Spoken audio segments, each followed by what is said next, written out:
Hello, everybody. Welcome to this new episode. We're going to be exploring something I think about a lot. We have kids today being diagnosed with ADD, attention deficit, hyperactivity more than ever.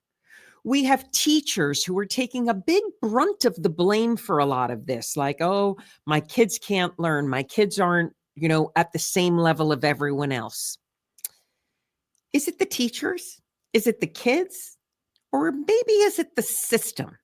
We're in a world where technology, everything's moving faster. We're learning different. We're exposed to different things. So maybe the system needs a bit of an overhaul. Maybe it's not throw out the baby with the bathwater. Maybe it's just how can we tweak things? How can we make things better to make our kids as smart and knowledgeable and great contributors to society that we want them to be, and have teachers be able to do what they do, which is teach such a valuable profession. So today, please say hello to Dr. Kimberly Berens. She's got some thoughts on this topic, and I'm looking forward to exploring them with you. Hello. Hello. Thanks for having me. Thank you for joining. So, what's good? Why all this flack on education today? Why do no sides of any part of the equation seem to be happy with what's happening? Right. Well, and again, I mean, there is a legitimate reason for that. I mean, our newest, data that comes out on a cycle from the National Assessment of Educational Progress, or the NAEP, our numbers aren't great. So, the latest data are, 70% of kids are below proficiency from, they look at 4th, 8th, and 12th graders. And that number actually just increases, more the older kids get. And now we actually have the lowest proficiency rates for graduating seniors in the history of looking at outcomes in this way. So things aren't great, and they haven't been great. I mean, I wrote my book on this before COVID. I mean, I wrote it before COVID. It came out during COVID. So I already wrote a book about the education crisis before COVID happened. So it's not just a COVID, impact. It was happening before COVID. COVID didn't help. Right. So, things are not working very well. And to be quite frank, it never really have worked very well in education. And so there is cause for concern, especially in light of how fast the world is moving in the ways you're talking about with respect to a world being fully dependent on technology and science, yet the population is the least educated it's ever been to be able to. Why do you say education was never really great? So actually, since the dawn of the NAEP, since that test started being administered in the early 1970s, there's never been a time when a majority of students scored at the proficient level on that test. So There's never been a time students scored it. Okay, that's a majority. That a majority of students scored as proficient. Right. Yes. And then actually before that test came out in the 1940s is when we first started looking at educational outcomes. And again, the outcomes were similar. Not a majority of kids were actually becoming proficient from our education system. So was that intentional? The test was done that way to create some kind of curve? No, that test was really. Or is it just plain a sign of actually failing? It's a sign of the fact that our education system was built on an idea. Mm-hmm. And I write about this in my book. When our education system was founded, there'll be links to your book at the end of this podcast. We'll make sure of that. So when our education system was founded, the science of learning, which is what I have a PhD in the science of learning. I'm a learning scientist. That didn't exist at that time. And so at the turn of the 20th century, when we were developing our school system, none of that science existed. So our school system was developed based on an idea about what kids should learn, the purpose of school. And then it was based on ideas or theories about how kids learn and how teachers should teach.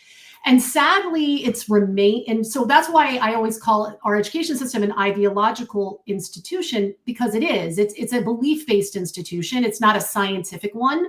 Mm-hmm. And so unfortunately, since our education system was founded, a lot has been discovered about the science behind learning and how learning occurs as a scientific process and how instruction should be designed based on that process and how schools should be designed based on that process. but that hasn't happened. And so our education system has remained very ideological and not scientific. And so that's why we haven't evolved. So shh, you're the new director of education. Right. Oh, Lord. What's the first thing, assuming the handcuffs were off, right, and Dr. Berens can come here and start to make changes with minimal resistance? Oh, gosh. Okay, I realize that's a big fantasy. Yes. But what would you do first? Oh, man, I love this question. So if I had a magic wand and someone gave me the authority to do this, the first thing I would do would be to completely revamp how primary education goes. Because the most important or critical time for learners is K through fourth. Because in K through fourth is when all of the foundational or prerequisite skills have to be established for kids to be able to move forward and learn advanced content in middle and high school. And unfortunately, what happens is that because of the way the belief system of education is that the more kids are exposed to, like the belief is that kids learn via exposure to opportunities to learn. So what that means is lots and lots of content gets pushed on kids every week. They get tested on that content. And then what happens the next week? They move on to a whole nother set of content, regardless of test performance. And again, we are very clear now in neuroscience, in behavior science, in cognitive science, all three branches of learning science. We are very clear on how that does not work. Mastery doesn't occur of any skill by being exposed to stuff and then tested on it one time and then moved on. No one masters anything that way. So what needs to happen is content needs to be massively decreased in primary school, and kids need the opportunity to, number one, have explicit instruction, meaning they're being told the rules and they're having the opportunity to actively respond to lessons. And then they are having the opportunity during the school day to practice those skills over and over and over again until they become fluent, meaning rapid, automatic, effortless, which means a permanent neural pathway has been produced in the brain.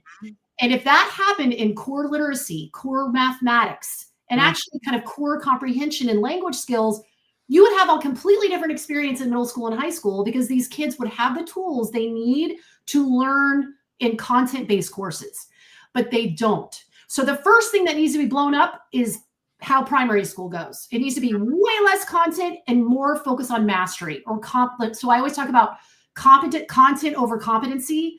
In education, it's all about content, and not about measuring to ensure mastery has been achieved. That needs to be flipped. It should be competency, not so much content.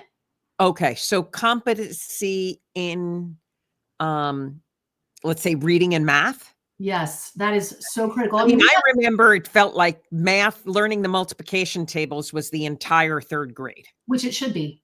And it should have that was all you did in math. It was like you started with the twos, then you did the threes, then you had to line up, and the boys were on one line, the girls were on the other, or who was going to beat who, with the multiplication. And then it was the mixed up, the kids on the left side of the room, the kids on the right side. But I mean, multiplication was drilled into me in third grade. And the only way to master something is by repeatedly practicing it over and over and over and over and over again, the right way with feedback. That's how we learn everything as human beings. It's a law. What do you think of the Kumon system of math? Because you see kids learning math that way, where it is drilled into them. I remember trying with our kids, there was major resistance. Right. But I know kids that went through it and have excelled in, really. Right. Well, I mean, and again, any tutoring program or system that focuses on effective practice is going to make a profound difference for learners. Now, it's not just worksheets. I mean, I also talk about how repetition without intentional design actually hinders learning, because kids who practice the wrong way, they get really good at what? Doing it the wrong way. Right. And then oftentimes kids who practice it the wrong way, they then eventually get labeled as having a learning disability because they've practiced it the wrong way so much that then suddenly they look like they have something wrong with them. but they don't have anything wrong with them. They just practice the skill incorrectly without feedback, or they practice too much at once, and so no progress is made. So, in behavior science, we actually we design practice and measure every single thing a child performs so that we can make data-driven decisions about instruction and make changes that are required to ensure that kids continue moving in the right direction. And so practice without design or measurement is also dangerous. And so some of these, I think Kumon focuses on repetition, but not necessarily individual design and measurement per Well, se. it's funny when you say individual design. Some of the videos that always blow me away when I see one online is when you'll see two kids up at a math, a math equation. Let's say it's a long-term multiplication or division. And one kid is there doing it the way I learned. Right. And then you have the other kid that goes, Does all the grids, the guessing. And the answer's there. I have no idea how they do it, but I always copy that video because I'm like, gee, why didn't I learn math that way? I would be better at math if I learned these little simple tricks that some kids seem to get taught that work. Well, they don't work. I'll be honest with you. So that's considered new math, and new math is completely not evidence-based. Like if you kind of look up any of the major task forces of mathematicians in the United States, many of them faculty at the top Ivy League universities, they have a lot to say about new mathematics, which was not created by mathematicians. It was actually created by educationists. What do you mean by new math? Because I don't know what new math means. New math is when you teach kids tricks and guessing. No, not the guessing. Oh, no. These kids aren't guessing. These are they look like Chinese kids that are. Oh, okay.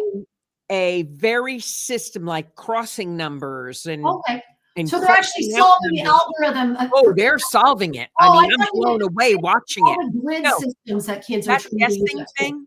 I took a class one time and it was algebra trigonometry class, and 99% of the kids in the class failed, and everyone complained because it was a big part of everyone's grade. Right. And the teacher said, you build bridge, bridge falls down, no partial credit. And it was that was his opinion on, I don't care. You have to get the math right. Right. Well, and the problem there is that you're talking about higher level mathematics, and that's very difficult for teachers who are, for instance, high school teachers, like college professors that are now expected and required to be working on very high level mathematics with kids who are still deficient in core mathematics that goes back to primary school, which is happening across the board. There's never been a time in the history of the United States where more entering college freshmen require remedial courses in mathematics and reading and writing. Kids are coming into college and they do not have core foundational math skills. So then they're expected to teach college level math, and they still don't know their multiplication tables. They've been using calculators for simple math algorithms rather than those are automatic so that you can actually do multi-step math problems. So it's a big mess and this is why high school and middle school teachers in the United States have a heck of a time, because again, they're required to stick with the state standards and teach what they're required to teach. But then they have kids who are still counting on their fingers at sixth grade to solve 8 + 3, right? Because that repetition has been really considered blasphemy in education. And again, that didn't come from science, because we know, that's my field. We know what produces mastery with human beings, and repetition is 100% it. But you could look at it in sports. You could look at it in anything. A musical instrument and learn anything. You look at the people in the world who have become experts at stuff. I promise you, they practiced it 500,000 times, right? It's so much practice. But drill and kill became a thing in education, not because of evidence. Drill and kill? That's what they call it. Not because of science, because of teachers' opinions. Because teachers found drills boring. And teachers also weren't trained to individually design practice, to use measurement, to ensure practice was designed appropriately for every kid, to ensure that if kids weren't making progress on their practice, that they could troubleshoot and do something differently to move a kid along. So it got a very bad rap, and drill and kill became the thing where now it's like drills went out the window, and it was an afterthought after school that parents were responsible for ensuring their kids were practicing their math facts, that it wasn't happening in the school environment, which is ridiculous, because that's really the most important part of primary school, is becoming fluent in core mathematics and fluent in reading skills. Let's talk about reading. What are your thoughts on reading and how that's... Well, actually, reading, and luckily it's bleeding into math now, but the science of reading movement, I'm not sure, I don't know if you're familiar, but there's been the reading wars in the United States for a very long time, which is what they're called, where you had the original kind of whole language or balanced literacy approach, which was basically teaching kids to guess and memorize words. So it was basically different guessing strategies, like look at the first letter, look at a picture and guess what word it might be, or just memorize sight words. And that was the primary method of teaching reading for a long time. And now we have the lowest proficiency rates in reading, again, that we've ever had. And we know, because there's an entire science of reading wing that's separate from the science of learning. This is just about the science of reading. The reading research is very clear. It's been clear for decades that you cannot produce proficiency in reading without phonics and decoding. Period. We are a phonetic language. That is how it should be taught. That's not how it's been taught.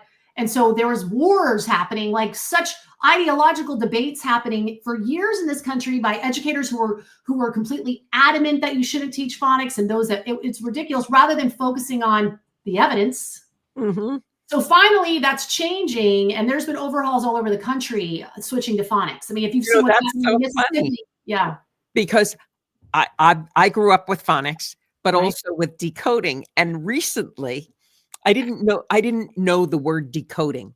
And recently I was at a dinner, and I was sitting with a third grade teacher who had taught our son when he was younger.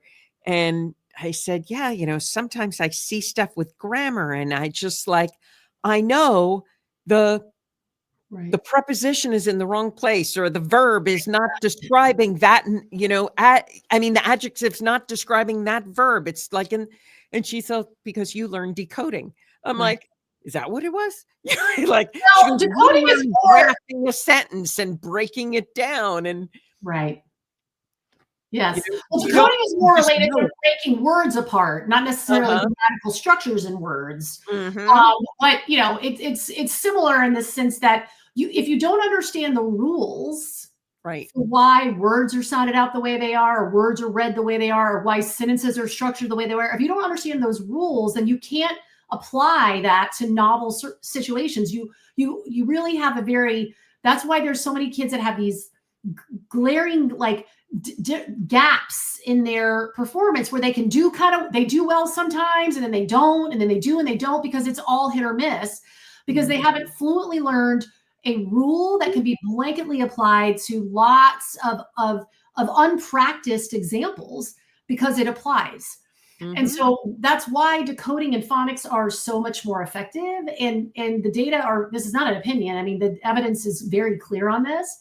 And so luckily that's changing in reading, but the same thing, but again, that's why I really always try to harp on, it's not about the science of reading, it's about the science of learning, because this applies to anything we learn. That if you have a general case or a rule that applies to lots of instances, then that is what should be explicitly instructed until a child can fluently say the rule and identify examples and not examples of it. And then they have the opportunity to fluently apply it. And this applies to anything: reading, mathematics, grammar, writing, anything, things in science. There are always general cases, and then there's always exceptions, but you learn the general case and you practice applying the general case in all these different circumstances. And then what happens is you get exponential learning outcomes, because you don't have to teach things one piecemeal in memorization. Does that make sense? Yeah, it does. Is resistance coming now? Because I think everyone should learn cursive writing. Okay. Even if it's just, especially with art budgets getting cut. It was a form of art, when, everyone practiced their signature. And when you had your first boyfriend or girlfriend, I don't know about boyfriend actually, but girlfriends certainly sat and, wrote themselves as, wrote out the boy's name and, the things you did, but art learning. Now we've got people using AI and chat to do their writing, to do their math. How is this impacting things at the elementary school level? Right. Well, I mean, here's what I will Where learning has to take place, as you said. So, I think what is very important for people to distinguish is the difference between accessing information and becoming masterful or fluent in a skill. Those are two very different things. And unfortunately, another issue in education that needs to change, when you asked me that question in the beginning, is the focus on the product or the outcome. So it's not process oriented, it's outcome oriented, meaning it's all about the grade, right? Yeah. Grade. It's about the grade. It's not about how the kid gets to the grade. It's about the grade. And I'll be honest with you, that grades are a non-scientific measure of learning and performance. Those don't come from science. Those are made up half the time. An A, B, C, sometimes it's 1, 2, 3, sometimes it's a smiley face or a frowny face. I don't know what the school's using, but that grade is a completely imprecise and non-predictive measure of learning and mastery. And it's fully the focus.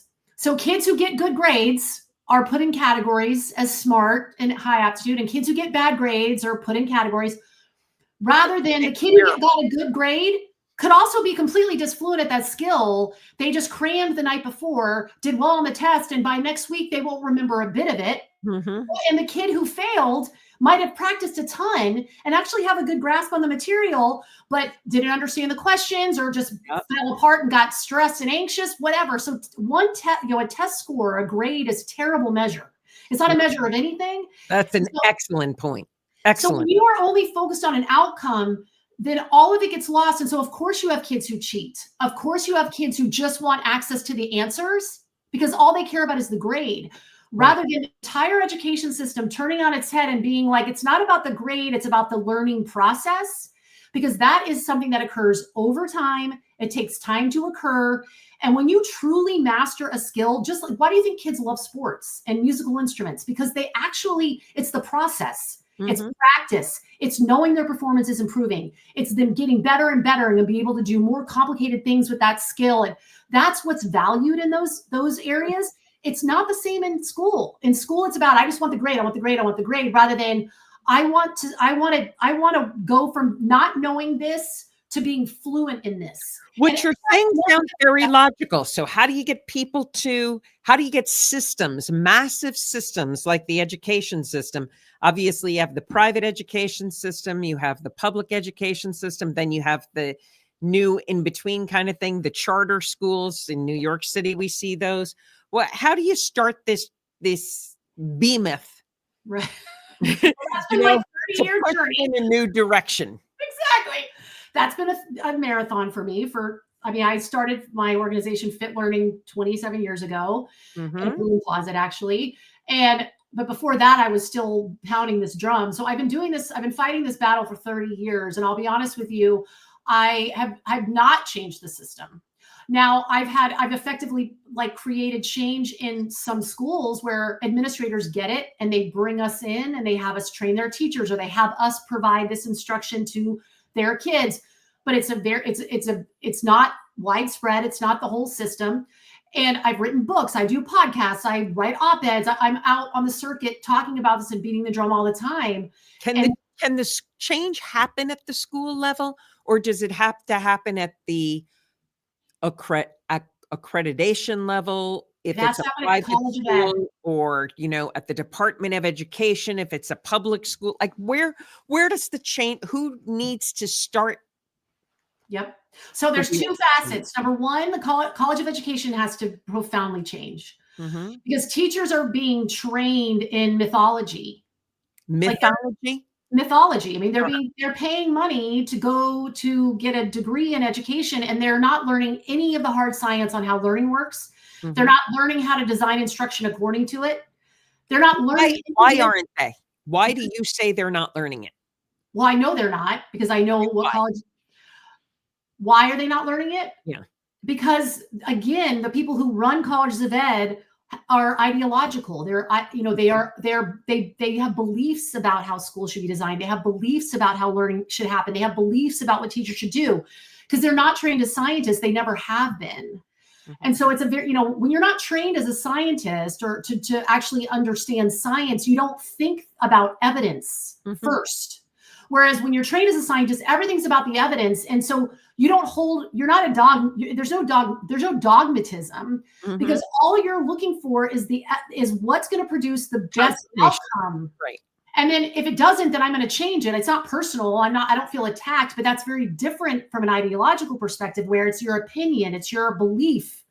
And that is very personal to people. And until that changes, this isn't going to change, right? So the College of Ed has to shift to be a scientific institution and train teachers in scientific. Like we actually have a workshop program at Fit Learning, which is called the Scientist Educator Workshop Series, where we train teachers to be scientist educators, meaning they, in their active instruction, they're also engaging in science, which is what has to happen. I mean, would you take your kid to a pediatrician who wasn't trained in medical science? Of course you wouldn't.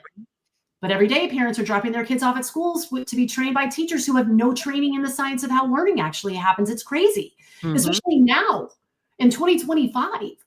So the College of Ed has to change. It has to, like what teachers are learning and how they are learning it needs to change. But then the system has to support that change, meaning grade level advancement based on age. There is no scientific support for that whatsoever. Kids don't magically start reading better because they turn 7.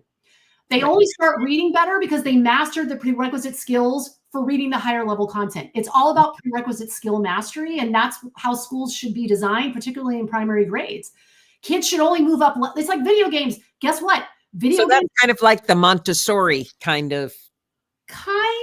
But again, Montessori misses the boat on mastery, on repeated practice to mastery. Montessori is a little bit more exploratory, and it definitely is more personalized and individualized where kids aren't doing the same thing. But again, I've had a lot of Montessori fallout victims at Fit Learning that went to Montessori and they chose to be in the kitchen baking all day or playing outside in the dirt, and they still.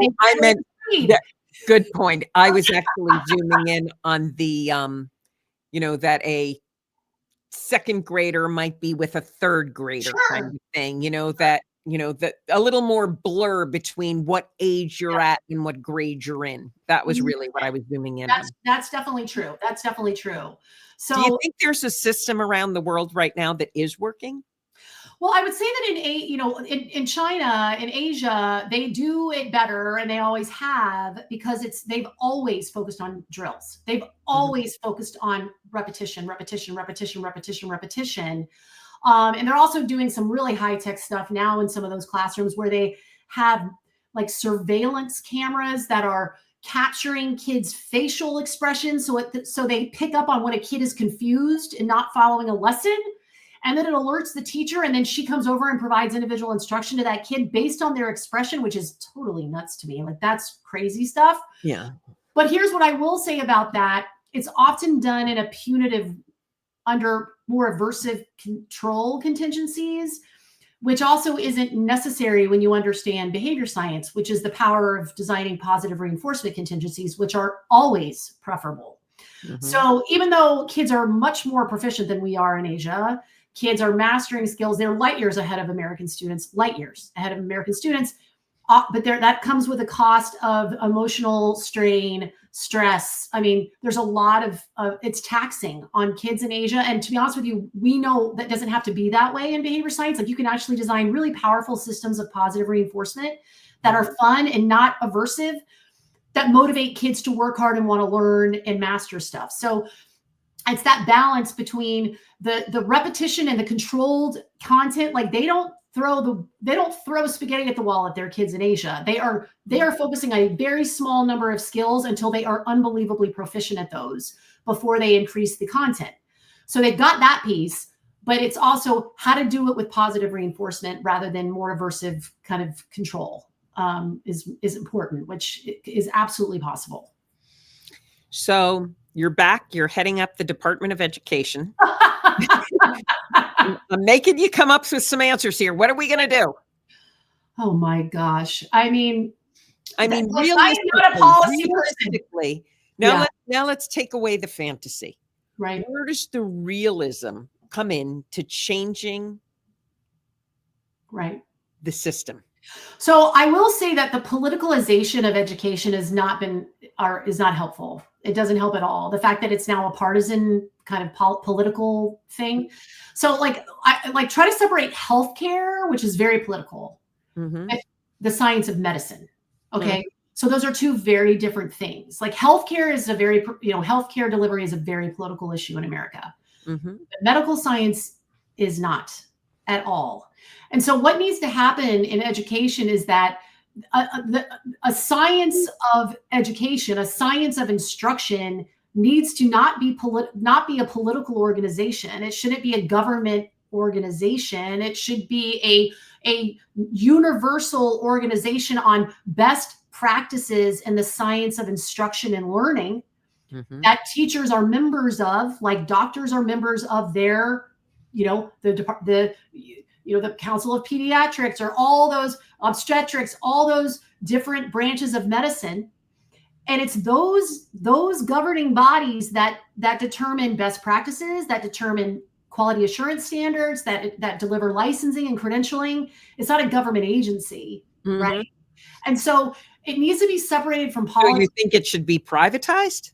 I do not, because I think that And it has to be a government agency. It's one or the other. So I think that the funding, I think we got to separate funding for education from how instruction is delivered and designed.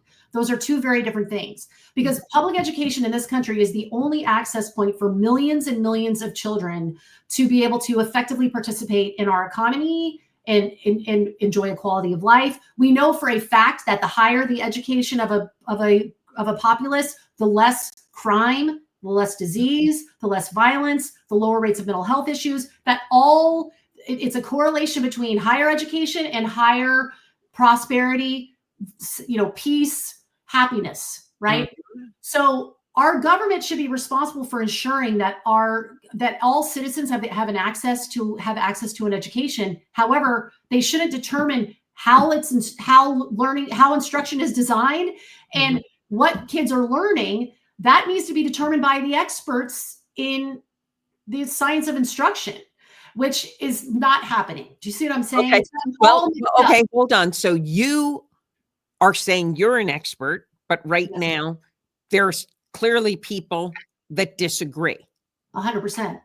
So who then runs the organization? How does this come to a, it's really a bipartisan, it's not political as far as Republican or Democrat, but what you're describing sounds very political in nature. Right. It's the people who say this is the way it needs to be science, and the other people seem to be saying, no, this is emotional or theory or, how we might like it.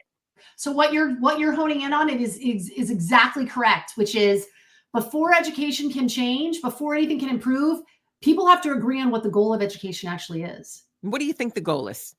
The goal should be producing mastery in academic skills with students, producing competency and proficiency in academics. That should be the primary goal of education. Why should you not be able to take a math test? Why should you not be allowed to use a calculator? There are people, I've spoken to them. Right.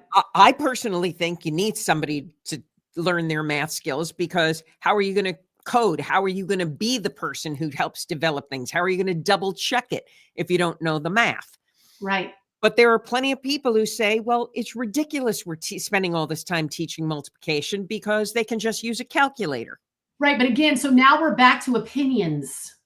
Well, so we're back to opinions driving this rather than what does the evidence indicate? And the evidence indicates that when kids actually develop fluency in core mathematics, meaning they don't need calculators, those are the kids that can actually move forward and go into advanced mathematics, do advanced mathematics in college, and pursue fields in science, math, and engineering.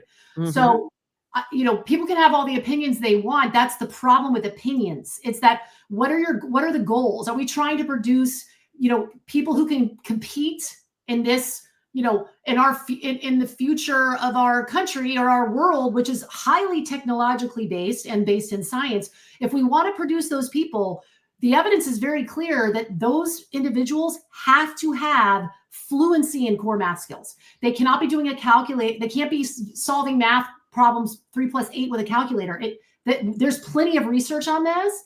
So again, people can have those opinions, but I would say, well, I care less about their opinions. I care more about what does the evidence indicate produces the highest level math performers later on. And I'm very clear on what that evidence is, which is kids are highly proficient in core mathematics. Those kids go on to pursue careers in math and science. So I think we again, as a culture, we've gotten really comfortable with opinions being as valid as evidence. And I think that is extremely. I think we're seeing that across the board in everything in society. Because you can't win those kinds of debates, and there's no point. So I focus on the goals. So like, that's what I'm trained to do as a scientist. So like, my goal is to produce mastery and foundational academic skills with kids. That's the entire mission of my organization. We produce kids who are profoundly fluent in core academic skills. And the reason I do that is because I know that when kids have that level of fluency, because the evidence tells me they are going to be able to effortlessly move forward and accomplish advanced things in those areas and pursue advanced fields in college and graduate school. So that's my goal. So I think we have to get clear on what our goals are as a country, on what we want our education system to accomplish. And the first step we can't do anything until we all agree on that. And then if we agree that producing highly proficient, competitive members of society that can compete in this workforce, if we agree that that's the case, then we should focus on what the evidence suggests are the methods that lead to that. And how do we get people to agree on this? How do we, I mean, obviously we're having a discussion. The whole purpose of this podcast is to bring different points of view together and raise them and have people be able to calmly and articulately express their perspective. Yes.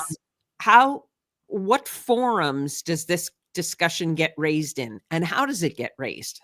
Oh, it's all over the place. I mean, you'll see it all over social media. You'll see it all over it's all over podcasts. I've done a lot of these. I've done a lot of podcasts. And so I think, and again, I'm not, even though I haven't produced a massive change at the Department of Education, I will say there's been a lot of shift with traditional educators. There's been a big shift with school administrators who've never had so the reason I wrote my book, Blind Spots, that's what it's called. The reason I titled my book Blind Spots is because, a lot of people in the field of education actually don't know what they don't know, right? So I always talk about there's two kind of comfortable realms. We know what we know and we know what we don't know. Like I'm an expert in the science of learning, and I am not an expert in astrophysics. I am very comfortable with those two categories, right? But the area that's really tough for people is what we don't know. And that's where blind spots live, right? And blind spots are really dangerous, because when we have blind spots, that's when we're prone to dogmatism, right? Because we haven't had the opportunity to have a distinction created for us about evidence around something in a field of science. And so all of a sudden, when that distinction is provided, it opens up an entire world where you can see things you've never seen before. And that is what I think these forums provide people, is the opportunity to maybe have a blind spot removed. Like a teacher who thinks, but I thought that all you had to do was expose kids to stuff and that they should discover everything on their own. And I think that's because that's how that teacher was trained. And then all of a sudden she hears a podcast I give, and she hears about what we know in the science of learning. And it's an opportunity for her to go, oh my gosh, that's amazing. And it makes sense. And I have so many kids who at the end of every year, I know they're not ready to go to second grade, but they have to go to, and teachers want these distinctions. Teachers actually want to be effective. I wholeheartedly believe that, which is where it pains me when people attack teachers. I'm like, nobody goes into that profession. Nobody goes into, I believe, any career without not wanting to excel in it. But 100%. then you have systems. You have things that prevent you from maybe doing what you hope in your heart you would be able to do. So I'm a big believer in that. I have a question. If someone was to, if you in a forum, if there were 3 things that could start to get the conversation going, what would be the 3 highest level things that are actually doable? Right. Not in theory, but doable. that someone could walk away from, let's say, this podcast and say, you know what? Maybe we can't do it at the Department of Education level, but Right. it's a step in the right direction for, I'm a superintendent of schools in my town. I could start to apply that within my town. 100%. So the number one thing I would say is using direct instruction. So I've used the term explicit instruction a few times in this podcast, but direct instruction is a formal name for the most effective form of explicit instruction. And it is the most evidence-based method of instruction available. You should have your listeners investigate something called Project Follow-Through, or the Follow-Through Project, which was the largest federally funded study on education methods ever conducted in America. This happened during the late 60s and early 70s. And direct instruction outperformed every other method that was, and all those other methods were based on direct instruction. The direct instruction is breaking complex concepts down into small learnable units, which is based on what we can learn at once, which is all short-term memory versus long-term memory. So breaking complex concepts down into small teachable units, and then creating clear, concise rules about those small teachable concepts, presenting those clear, concise rules to a classroom of students, and the entire class responds. There's no hand raising. It is choral responding. Why? Because learning doesn't happen without active responding with reinforcement. That's a law. So if a kid is sitting there staring at a teacher doing all the talking, that's not how learning happens, which is why most kids leave school and go home to do homework assignments and haven't learned the lesson. And that's why it's also interesting you say that, the choral responding, because I think I'm still traumatized. It took me years to get over math when the math teacher in 8th grade for algebra would say, okay, he'd finish writing everything and it would be all up on the board. And he'd say, does anyone have a question besides Dian Griesel? And I mean, he would single you out. Oh yeah, exactly like that. That's how he would end it. And when I ran I've had a lot of employees over the years owning investor relations and public relations companies, communications companies. Right. And I would always say, if you want to ask a question, ask the question. And I'm going to address you as a group, like as the choir, because I knew if one person had the question, there were probably 10 other people that had the exact same question that didn't have the guts to ask. 100%. So I'd say, I'm not singling you out. I'm going to say, I was just asked a question, and this is what we're going to talk about now. Let's get this resolved so we can move forward when the issue arises again. And it's the same kind of thing with teaching. 100%. So when you're waiting for, when a teacher talks, and again, this is not a teacher's fault. This is how teachers are trained in the College of Education. But when teachers are talking, they have to get through in a curriculum. I mean, when I see what some people will say, well, I've got to get this all taught this year. Which is wrong, which is the problem. Yeah, I mean, sometimes I look at it and say, well, wait a second, how do you get from here to here when, you have. And then half your students are 3 years behind, 4 years behind. Especially now. I mean, one of the big things I'm seeing and I have a lot of friends who are teachers, and they'll say, I'm teaching a class in New York City and I have 4 different languages present right now. Of course. That's crazy hard. And trying to, and I said, well, can't you just use Google Translate? And she says to me, she goes, they have to know how to read first. Exactly. So,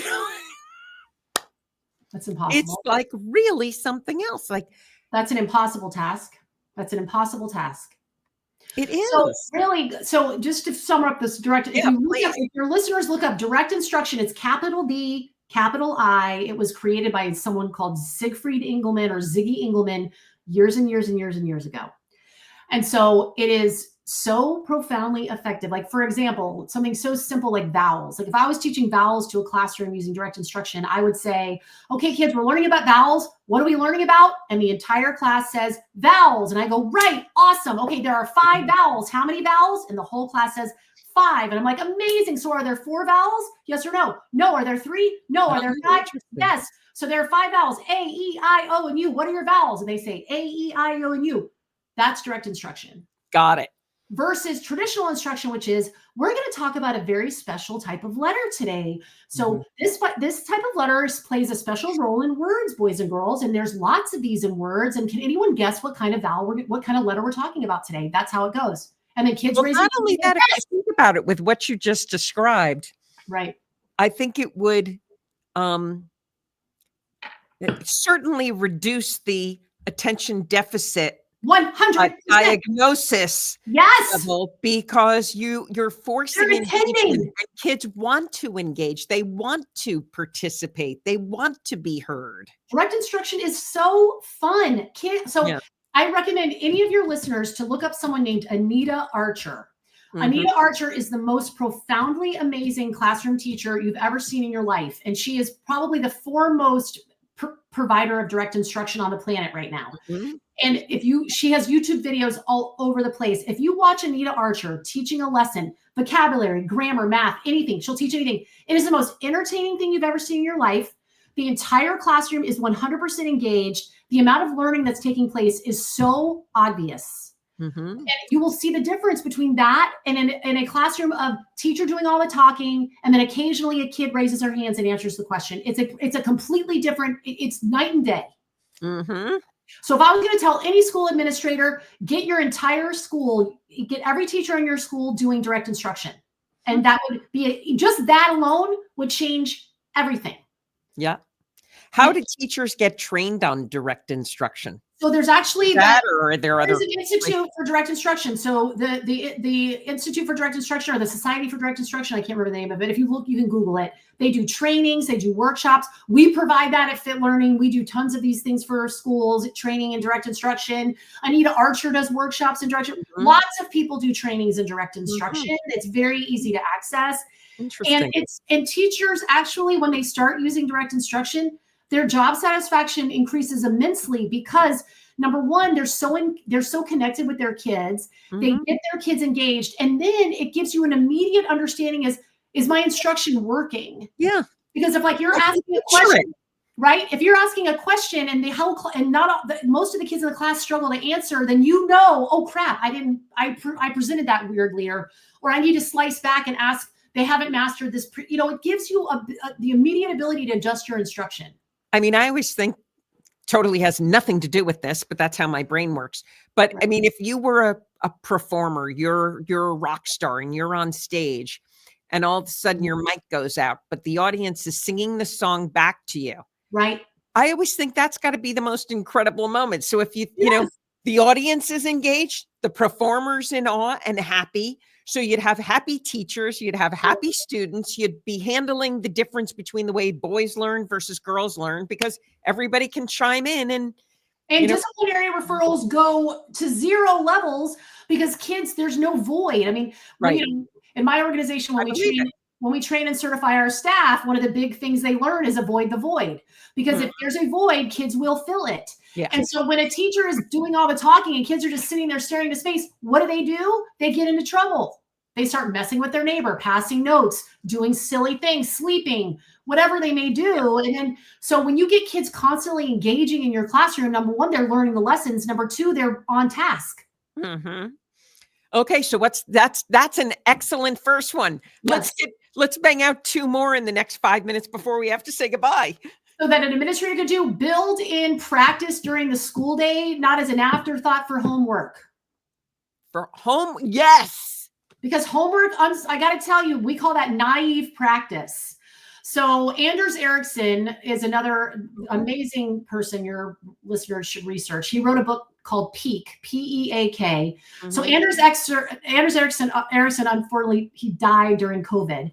But he devoted his life to studying expert performers. And so how to design practice for expertise, right? So he coined the term naive practice, which is so brilliant, because naive practice is when you just think that repetition alone is going to improve your performance. So that means repetition without design or feedback or measurement. And so that's what homework is. Homework is naive practice, where kids who barely have learned a lesson go home and are expected to do something with it independently. And what happens is they either can't, and they have a complete meltdown, and their parents have to become teachers at night, or they do it, but they do it incorrectly, right?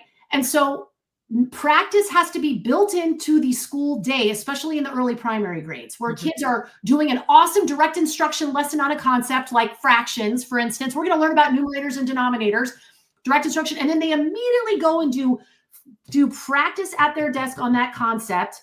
And that practice should be timed. Practice should not be untimed. It should be timed practice intervals where they are working as hard as they can during the timing, getting as many done as they can. And then afterwards, they're all writing how many they got on their sheet. And then the teacher's walking around and giving feedback, and then they do it again. So if you were going to restructure an elementary school day, how long would it be spent, let's say, reading or math, or how would you break down, the typical school day?